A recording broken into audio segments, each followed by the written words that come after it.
Yo, what's up guys, welcome back to another video. I'm gonna try to keep this intro short because it is summer in California and it is already like 90 degrees and it's getting super hot, and this car has no AC, so we might have to check that later. But today is going to be the downpipe install for the Mitsubishi 3000GT VR4, and we're also going to be replacing the faulty O2 sensor that the code finally came up for. So I'm hoping that actually fixes the issue that we've been having all along.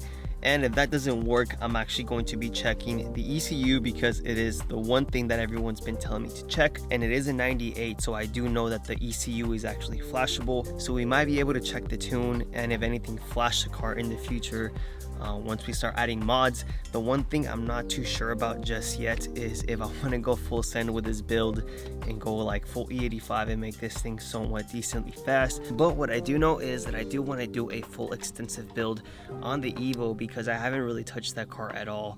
So I'm kind of in between the VR4 and the Evo. Let me know what you guys think I should do in the comment section. I'm kind of 50-50 on which way I want to take the channel. So I'm gonna start heading out to Maze Performance over in Ontario, California.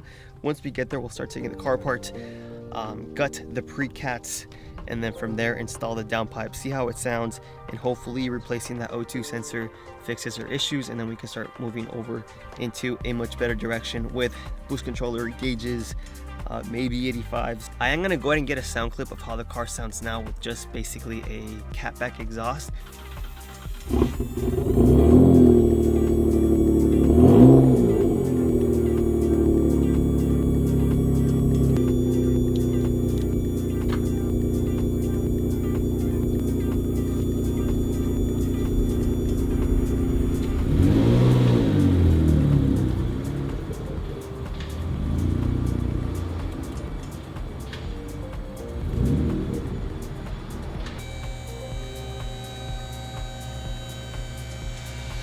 Oof. Gee. Being the cat. So basically replaces from here all the way up here, and then this downpipe does get rid of the front pre-cat, but you will have to drill out the rear pre-cat. A bolt down there, bolt down there. Of course we have the O2s. We have the bolts down here, and getting rid of everything down here, which looks like it's been on here since factory, so hopefully we don't run into any issues with these bolts as well. Bro, at least do your hair, fix it. Only let you borrow my shirt, bro, so you can look professional. No. This is professional.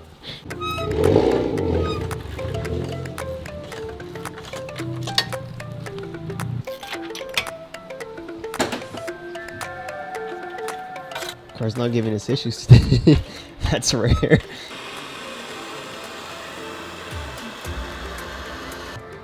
Oh!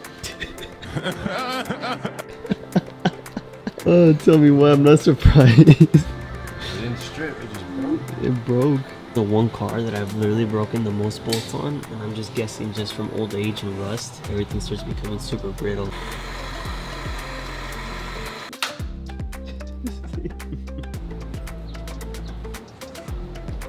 Because here's the front, and then we go towards the back, and there's literally like nothing in that hole. So someone already did the job for us. The car's gonna come back down, so that way we check if the bank 2 sensor 1 or 2 sensor is better to be removed from the top, even though we still have access to the O2 sensor. It's pretty far up there. So you guys can see here we have the OEM downpipe versus the aftermarket one. The only difference I can see is the amount of holes, and the O2 sensor location bungs are quite different, so hopefully that doesn't lead to any fitment issues. Oh, I see it, it's right here. So if we're looking down at the engine bay, we have the rear turbo right here. You can see where we did the EGR delete right there. The O2 sensor for bank 2 sensor 1, which is the upstream rear sensor for the rear turbo, is going to be located right there. So it's easier to access from the top I'm not sure where the other pigtail leads to, but we are going to be using this special O2 sensor tool to take it off. And once we take it off, I'll go ahead and route it to where it's connected. We were about to remove the O2 sensor, but once we started kind of figuring out where the pigtail was, it wasn't even hooked up. And we come to find out that the connection is actually right here, so that might have been the issue the whole time. So we're actually going to go ahead and plug it up and test drive it after we install the downpipe, and if it works, great. If not, we'll go ahead and replace it. But yeah, ever since I owned the car, I've never touched the sensor, and it was just literally hidden somewhere down there, and it was never plugged up. So alright, back up she goes for the downpipe install. Hopefully we have not too many fitment issues. I don't really trust it, but I guess we'll find out. So this one is drilled out. We are gonna go ahead and cut this stud off a little bit more so that we're able to drill through it too.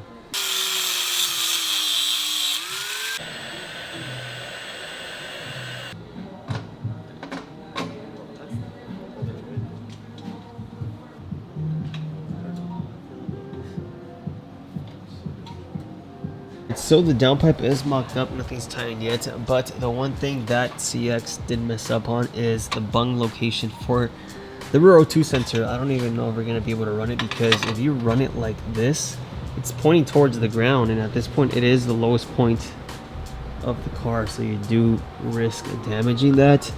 We might plug that and then end up running a different one later, but it is connected to the rear cat now, and the front one seems to be, I won't make it extend out, but this one's okay, huh? Doesn't seem too bad. Just like that, the downpipe is on. It was giving Aaron some issues bolting up here.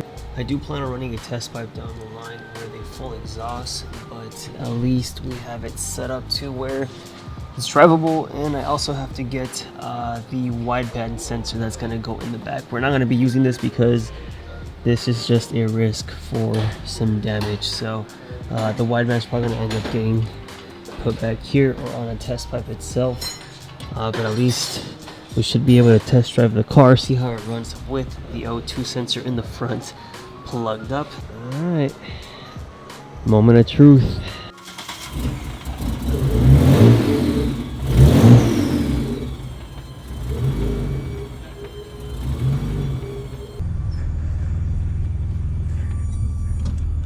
Swear to God, this thing hits boost. Let's go.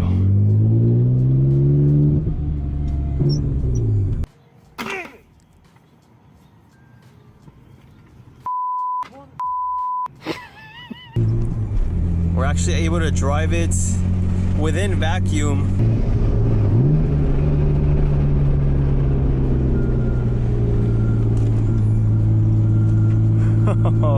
The check engine light went away though,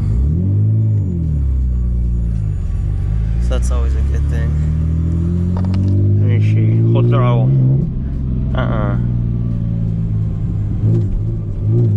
Nope. Because I mean, what do you think is wrong with the car after you drove it? Vacuum lines? I think it's fuel related. You think it's fuel related? For sure, fuel related. I think the vacuum lines need to be redone. Okay. Maybe even do a few deletes here and there. But it feels like after I test drove it, yeah, it wasn't building any boost. And right. It feels like the fuel pressure regulator is not getting the right vacuum that it needs to get. Okay. And that could be an issue because it's hardwired. That could be another issue. I never bypassed the resistor either. So if you could check that. And then you said the fuel pump was too loud? It's way too loud. So we could always... It's probably overflowing what the car is asking for. Right. You're pumping too much fuel and the car is not keeping up. So check for vacuum lines and then double check the fuel pump basically, right? Check the wiring. Check that resistor you're talking about. Right. I think that's going to solve a lot of issues. Okay. Getting close. It's getting close.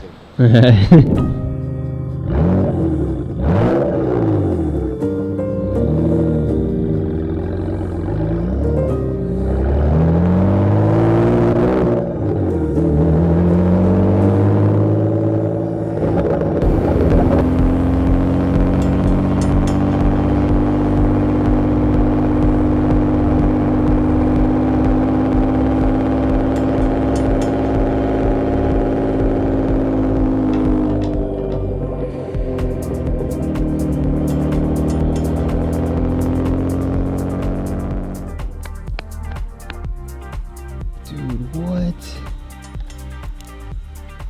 Oh my god.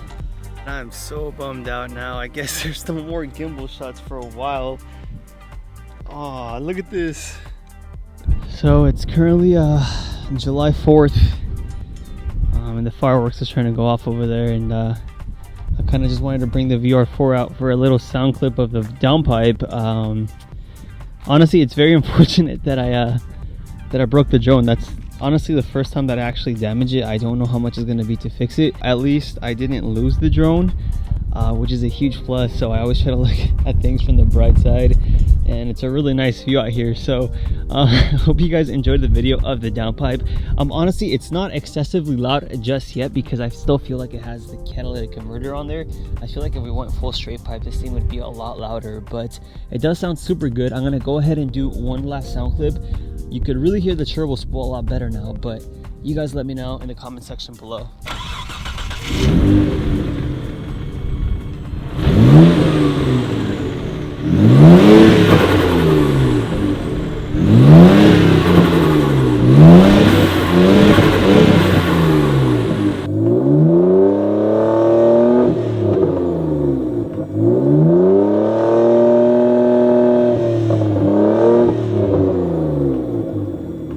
The downpipe install was done on the VR4. It does sound a lot better, but of course we didn't quite fix the issue just yet. Now, if you are pretty familiar with this platform, you're probably screaming at me through the screen telling me what to do, but I'm taking things slow. I'm trying to learn this thing as we go with the videos, and I am just trying to enjoy the process and learn as much as I can about the 6G72. And honestly, I appreciate you guys sticking along through the whole journey of figuring this damn issue out. Hopefully it is something small, like a fuel issue.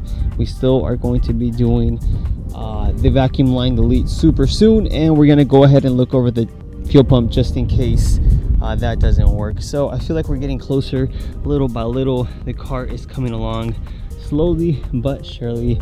Those of you guys that have been around on the channel for a while remember how bad this thing was. Excuse the either the really bad sound quality or air, but we're literally, I don't know how many hundreds of feet in elevation. But hope you guys are enjoying the VR4 content thus far. We're getting there slowly but surely. Either ways, I'm gonna go ahead and close out the video here. Go check out some fireworks. Make sure you like, comment, subscribe, and I'll see you on the next one.